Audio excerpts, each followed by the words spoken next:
જય માતાજી મિત્રો, કેમ છો બધા? મજામાં છો ને? હું છું સોનલ. સ્વાગત છે તમારું આપણી યુટ્યુબ ચેનલ ચામુંડા સ્ટુડિયોઝમાં. મિત્રો, આજે હું તમારી માટે લઈને આવી છું પુરુષોત્તમ માસની કથા, અધ્યાય 29મો, સંધ્યા કાળના નિયમો. સૂત પુરાણી બોલ્યા કે હે સોનકાદિક મુનિઓ, કદરી બ્રાહ્મણ ગૌલોકમાં સ્થાન પામ્યો તેનું કારણ તેનાથી પુરુષોત્તમ માસમાં ન છૂટકે નિરાહાર રહેવાયું અને પવિત્ર કુંડમાં સ્નાન પામ્યો તે છે. હવે ભગવાન નારાયણને નારદજીએ પ્રશ્ન પૂછ્યો કે આપે સવારે પૂજા કરવાની વિધિ વગેરે આગળ જણાવ્યું, પણ દિવસના ઉત્તર ભાગમાં વ્યક્તિએ શું કરવું તે જણાવવાની કૃપા કરશોજી.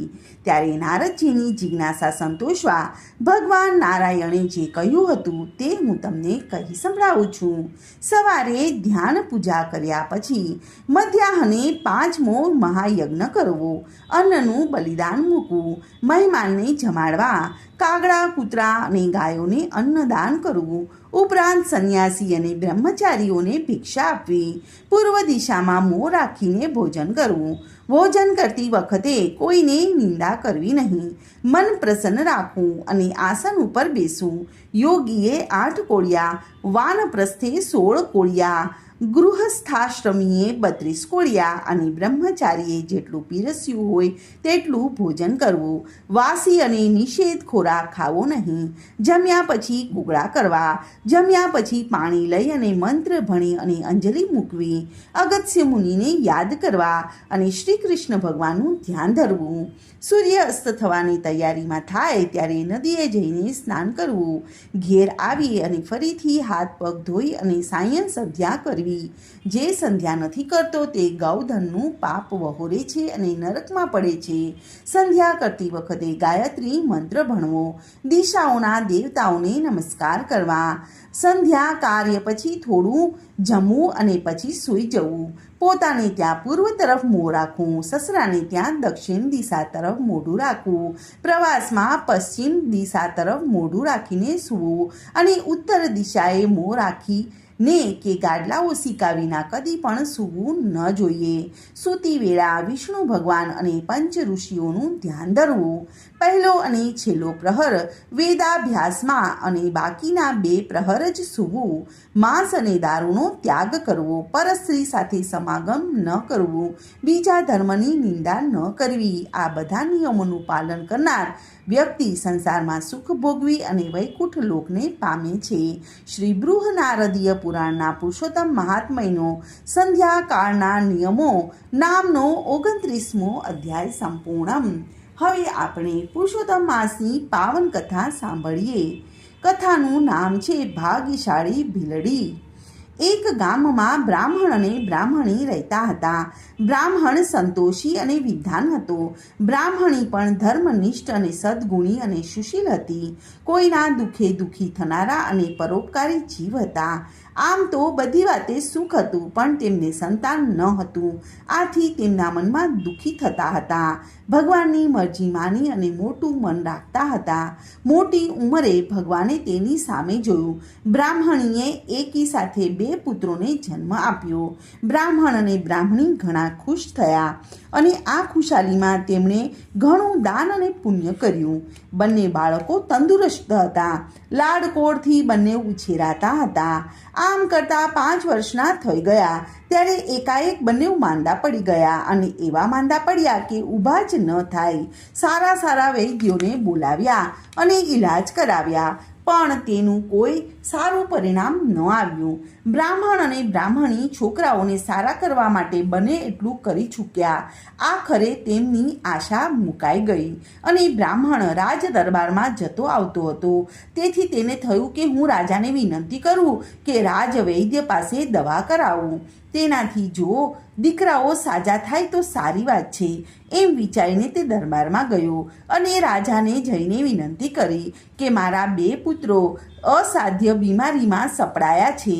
ઘણો ઈલાજ કરવા છતાં પણ સારું થતું નથી.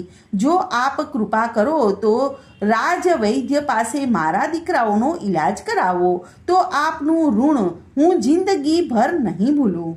બ્રાહ્મણ પોતાની વાત રાજાને કહી રહ્યો હતો એ જ વેળા ગાલવ મુનિનું આગમન થયું.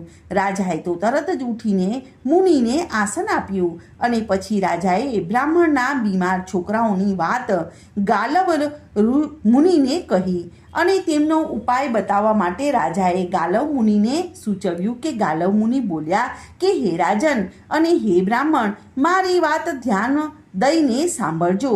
જે નારીએ પૂર્ણ શ્રદ્ધા અને ભક્તિ સાથે પુરુષોત્તમ માસમાં ગંગા સ્નાન કર્યું હોય, પતિવ્રતા ધર્મ પાળ્યો હોય અને દાન અને દક્ષિણા કરી હોય અને ગારો કરી હોય કે કોઈ પાપ ન કર્યું હોય તેવી પુણ્યશાળી નારી જો આ બાળક ઉપર ગંગાજળ છાંટે તો તુરત જ તે સાજા થઈ જશે. અત્યારે પુરુષોત્તમ માસ ચાલી રહ્યો છે અને પુરુષોત્તમ ભગવાનની માયાનો પાર નથી. તેમની પ્રસન્નતાથી બધા સારાવાના થઈ જશે. અને રાજાએ ગામમાં ઢંઢેરો પીટાવ્યો, પણ કોઈ નારી સંપૂર્ણ નીતિ નિયમોને પાળનારી ન નીકળી. રાજાએ ચારે બાજુ સેવકો દોડાવ્યા અને આવી સર્વ ગુણ સંપન્ન નારીની તપાસ કરાવી. છેવટે સેવકોને એક ભીલડી સર્વગુણ સંપન્ન જોવા મળી. સેવકો ભીલડીને માન સહિત રાજા સમક્ષ દરબારમાં લઈ આવ્યા. રાજા જાતે જ તે ભીલડીને લઈ અને બ્રાહ્મણ અને બ્રાહ્મણીને ત્યાં ગયા. બ્રાહ્મણ અને બ્રાહ્મણી તેમની સમક્ષ હાથ જોડીને ઊભા રહ્યા અને પછી તેઓ બાળકની પથારી પાસે જઈ અને રડવા લાગ્યા.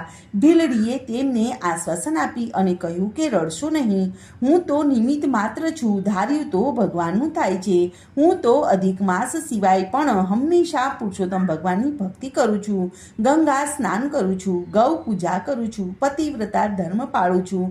મને શ્રદ્ધા છે કે મારા વાલા પુરુષોત્તમ ભગવાન તમારા આ બાળકોને સાજા કરી દેશે.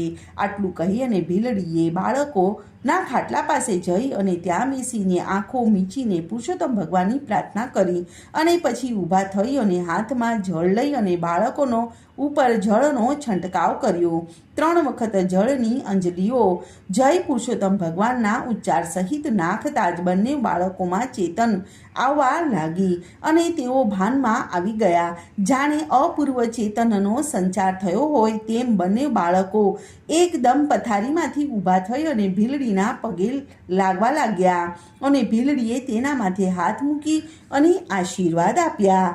બ્રાહ્મણ અને બ્રાહ્મણી અને રાજા ભીલડીના પગે પડ્યા. ભીલડીએ ત્રણેયને આશીર્વાદ આપ્યા અને ત્રણેયને પુરુષોત્તમ માસનું વ્રત કરવાનો સંકલ્પ કરાવ્યો. રાજાએ ભીલડીને 500 સોના મહોરો બક્ષિસમાં આપી. પતિવ્રતા અને સદગુણી સ્ત્રી ધારે તે થાય, તેની પ્રભુ કૃપા ઘણી બોલે તે સિદ્ધ થાય. બોલો પુરુષોત્તમ ભગવાનની જય. કૃષ્ણ કનૈયા લાલ કી જય.